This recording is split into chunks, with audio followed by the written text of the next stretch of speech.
सम्पूर्ण समाचारको सार 100 समाचार। नमस्कार, 100% समाचारमा स्वागत छ। म अनिस्मा बस्नेत। सुरु गरौँ 100% समाचार।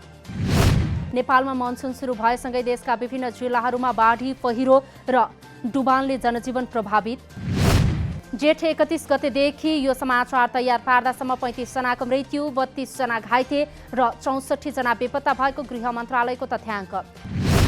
जेठ 31 गते पर्वतको कुस्मा नगरपालिका दुर्लुङमा पहिरो जाँदा 9 जनाको मृत्यु।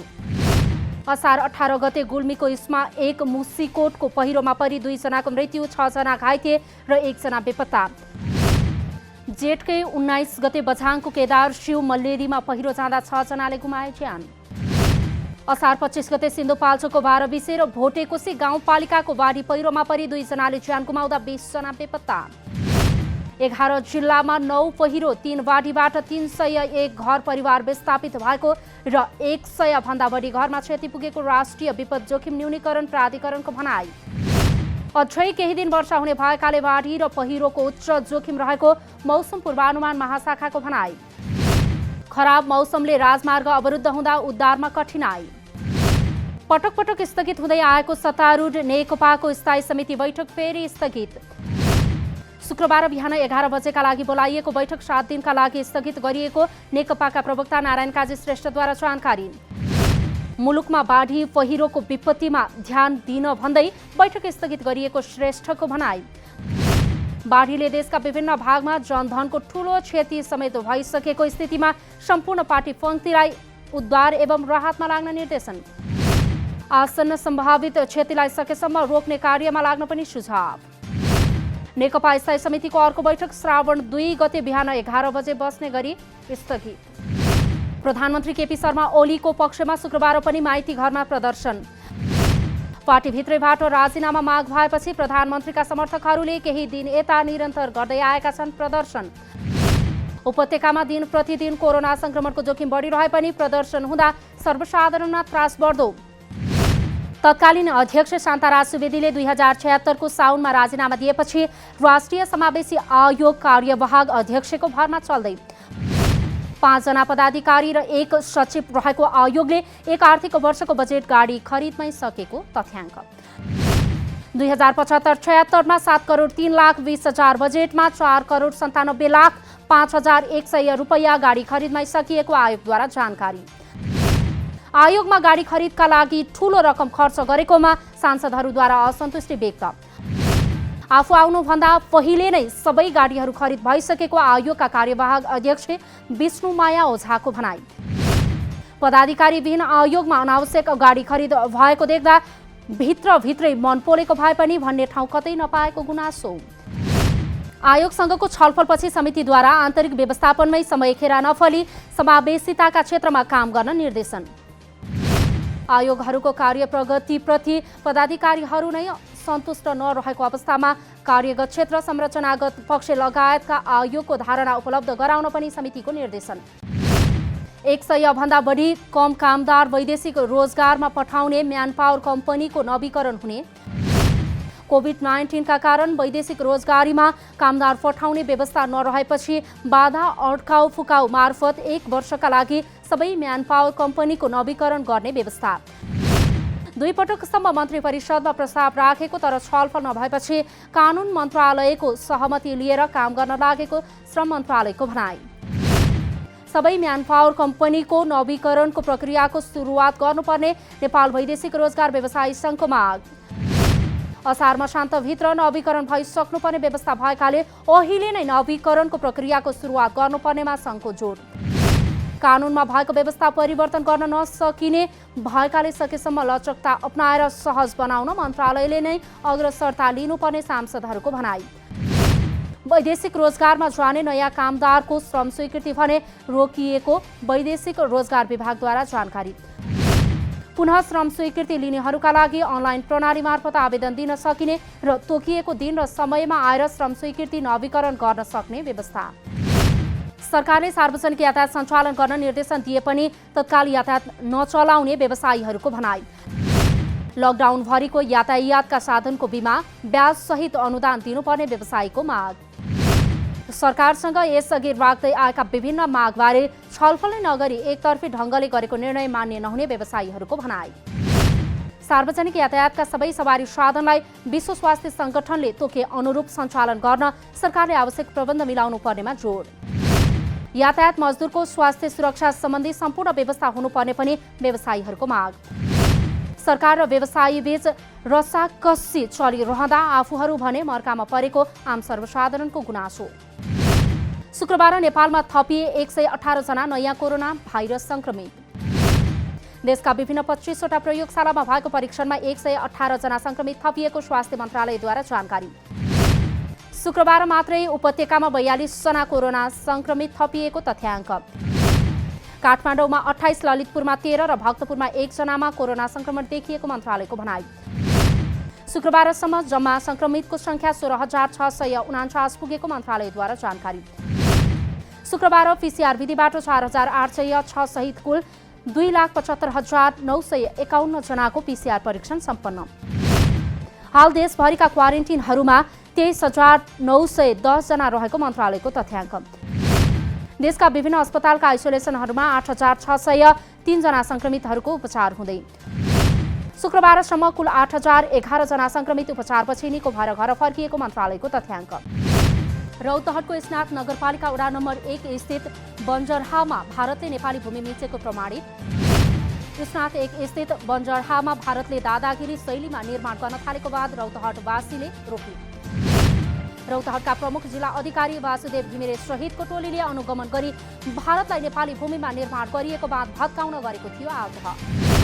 सीमा विवाद कम गर्न दुई देश बीचको वार्तापछि पाइप गाडिएको जिल्ला प्रशासन कार्यालयको भनाइ। वर्षौंदेखि आफ्नो भूमिको दाबी गर्दै आएका रौतहटका स्थानीय अहिले समस्या समाधान हुनेमा विश्वस्त। लकडाउनको अवधिमा भारतले 10 गजा स्थित बाँधको उचाइ बढाउँदै एकतर्फी ढङ्गले बढाइरहेको थियो चौडाइ। कोरोना भाइरसको जोखिम बढिरहेका बेला सरकारद्वारा सबै नागरिकलाई मास्क अनिवार्य प्रयोग गर्न आह्वान। देशका अधिकांश जिल्लामा मास्क नलगाउनेको संख्या बढेको पाइएपछि प्रहरीद्वारा कारबाही पनि सुरु। मानिसको चहल पहल हुने काठमाडौँका व्यापारिक केन्द्रहरू, असन, इन्द्रचोक लगायतका यातायात आवतजावत गर्ने हरेक नाकामा मास्क प्रयोगमा कडाई। कोरोना भाइरस एक व्यक्तिबाट अर्को व्यक्तिमा सर्ने भएकाले सुरक्षित रहनुपर्ने चिकित्सकहरूको सुझाव। कोरोनाबाट बस्ने उपाय मास्क मात्रै नभएकाले चिकित्सकहरूको सल्लाह अनुसार नागरिकले आफ्नो आनीबानीमा सुधार गर्नुपर्ने विशेषज्ञहरूको जोड। आगामी जनगणनामा मुस्लिम समुदायको हरेक पक्ष समेटेर तथ्याङ्क सङ्कलन गर्न राष्ट्रिय मुस्लिम आयोगको आग्रह। मुस्लिम समुदायका सबै क्षेत्रको तथ्याङ्क सङ्कलन गर्दै संवैधानिक आयोगका प्रतिनिधि र बढी बसोबास भएको भूगोलमा मुस्लिम समुदायलाई अनुगमनमा लिएर जानुपर्ने माग। छलफलमा आएका कुराहरूलाई स्पष्ट रूपमा लिएर अगाडि बढ्ने केन्द्रीय तथ्याङ्क विभागको प्रतिबद्धता। अविरल वर्षासँगै खोला तथा नदीमा आएको बाढीका कारण करिब 500 मेगावाट क्षमताको विद्युत उत्पादन बन्द। नेपाल विद्युत प्राधिकरण र निजी क्षेत्रको स्वामित्वमा रहेका विद्युत गृहहरूबाट करिब 240 र 250 मेगावाट विद्युत उत्पादन भएको बन्द। वर्षाका कारण मुलुकभरको विद्युत उत्पादन, प्रसारण र वितरण प्रणालीमा प्रभावित भएको प्राधिकरणका कार्यकारी निर्देशक कुलमान घिसिङद्वारा जानकारी। बाढीका कारण नेपालकै सबैभन्दा ठूलो 144 मेगावाटको कालीगण्डकी ए विद्युत गृह पनि बन्द। 70 मेगावाटको मध्यमर्स्याङ्दी, 16 मेगावाटको त्रिशुली, 14 मेगावाटको देवीघाट विद्युत गृह समेत अवरुद्ध। प्रदेश नम्बर 2 लगायत धनुषामा 2 दिनदेखि लगातार परिरहेको वर्षाले जनधनको क्षति हुन नदिन प्रदेश सरकार सक्रिय। विपदसँग सामना गर्न प्रदेश 2 सरकारद्वारा तत्काल 40 करोड रुपैयाँ विनियोजन। वर्षापछिको डुबानबाट बचाउन गोताखोर लगायतको टोली तयारी गरिएको प्रदेश सरकारको भनाइ। प्राकृतिक विपदबाट बच्नका निमित्त जोखिम स्थानहरूको पहिचान र तथ्याङ्क सङ्कलन भइरहेको जानकारी। बिहिबारदेखिको लगातार वर्षाका कारण नारायणी नदीमा पानीको बहाव खतराको तह नजिक। नदीमा जल सतह सतर्कता तह पार गरेको नारायणी नदीको देवघाटमा रहेको बाढी मापन केन्द्रद्वारा जानकारी। नदीले सतर्कता तह पार गरेसँगै चितवन र नवलपरासीको नदी तटीय क्षेत्रमा उच्च सुरक्षा सतर्कता अपनाउन स्थानीय प्रशासनको आग्रह। लगातारको अविरल वर्षाले पर्साको वीरगञ्ज महानगरपालिकाका विभिन्न ठाउँहरू जलमग्न। वर्षाले जनजीवन समेत प्रभावित भएको छ भने नदीहरूको पनि बढेको छ बहाव। पानीको निकास नभएका कारण आवत जावतमा समस्या। नेपाल राष्ट्र बैंकद्वारा शनिबार बैंक तथा वित्तीय संस्थाहरूलाई पूर्णकालीन रूपमा खुला राख्न निर्देशन। क, ख र ग वर्गका बैंक तथा वित्तीय संस्थाहरूलाई असार मसान्तसम्म जुनसुकै बिदाका दिन खुला गर्न केन्द्रीय बैंकले दिएको निर्देशन। सबै बैंक सहित नेपाल क्लियरिङ हाउसलाई समेत पूर्णकालीन रूपमा शनिबारका दिन खुला गर्न पनि राष्ट्र बैंकको निर्देशन। साताको अन्तिम कारोबार दिन सुनको मूल्य तोलामा 200 रुपैयाँले घट्यो। शुक्रबार बजारमा छापावाल सुन प्रति तोला 92,200 रुपैयाँमा कारोबार भएको नेपाल सुनचाँदी व्यवसायी महासङ्घको भनाई। बाँकेमा रहेका 24 क्रसर उद्योगहरू मापदण्ड अनुसार नभएको भन्दै विद्युत कटौती भएपछि अन्य 3 उद्योगहरूलाई नदीजन्य सामग्री पुर्याउन समस्या। विकास निर्माणका निमित्त आवश्यक नदीजन्य सामग्रीको अभाव भएपछि काम समेत प्रभावित। प्रदेश सरकारले नदीजन्य पदार्थ सम्बन्धित बनाएका 13 बुँदा अनुसार उद्योगले मापदण्ड पालना गरेको हुनुपर्ने घरेलु तथा साना उद्योग कार्यालय बाँकेको भनाई। भारतको उत्तर प्रदेश प्रहरीद्वारा कानपुर मुठभेडका मुख्य अभियुक्त विकास दुबेको प्रहरी कारबाहीमा मृत्यु भएको पुष्टि। उत्तर प्रदेशको स्पेशल टास्क फोर्सले विकासलाई उज्जैनबाट सडक मार्ग हुँदै कानपुर लगिरहेका बेला भएको थियो सवारी दुर्घटना। दुर्घटनापछि दुबेले हतियार खोसेर भाग्ने प्रयास गरेपछि गोली प्रहार गरेको प्रहरीद्वारा जानकारी। आत्मसमर्पण गर्न आग्रह गरे पनि दुबेले फायरिङ सुरु गरेको प्रहरीको दाबी। जवाफी कारबाहीमा प्रहरीले पनि फायरिङ गरेको र गोली लागेर गम्भीर घाइते भएका दुबेको मृत्यु भएको जानकारी। युवा तथा खेलकुद मन्त्रालयले अघि बढायो राष्ट्रिय खेलकुद परिषद राखेपको सदस्य सचिव नियुक्तिको प्रक्रिया। मन्त्रालयद्वारा राखेपको सदस्य सचिवका लागि दरखास्त आह्वान। राष्ट्रिय खेलकुद विकास ऐन 2077 को दफा 17 को उपदफा 2 बमोजिम सदस्य सचिव नियुक्तिको लागि दरखास्त आह्वान गरिएको मन्त्रालयको भनाई। योग्यता पुगेका उम्मेद्वारले 7 दिनभित्र निवेदन पेश गरिसक्नुपर्ने मन्त्रालयद्वारा जानकारी। अखिल नेपाल फुटबल सङ्घ एन्फाद्वारा नेपाली सेनाको मुख्यालय भद्रकालीमा रहेको फुटबल मैदानमा अन्तर्राष्ट्रिय स्तरको चेन्जिङ रुम निर्माण। सेनाको जङ्गी अड्डा अगाडि रहेको मैदानको VVIP प्याराफिट मुनि रहेको 2वटा खेलाडी चेन्जिङ रुम र रेफ्री चेन्जिङ रुमलाई बनाइएको हो सुविधा सम्पन्न।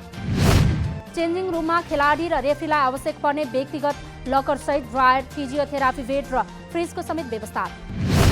चेन्जिङ रुम निर्माणका लागि करिब 15 लाख खर्च भएको एन्फाद्वारा जानकारी।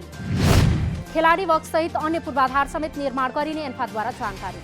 100% समाचार अहिलेलाई यति नै। जनताद्वारा जनताका लागि प्रसारित जनता टेलिभिजनका कार्यक्रमहरू युट्युब, ट्विटर, फेसबुक र हाम्रो वेबसाइट जनतासमाचार.com मा पनि पढ्न र हेर्न सक्नुहुनेछ।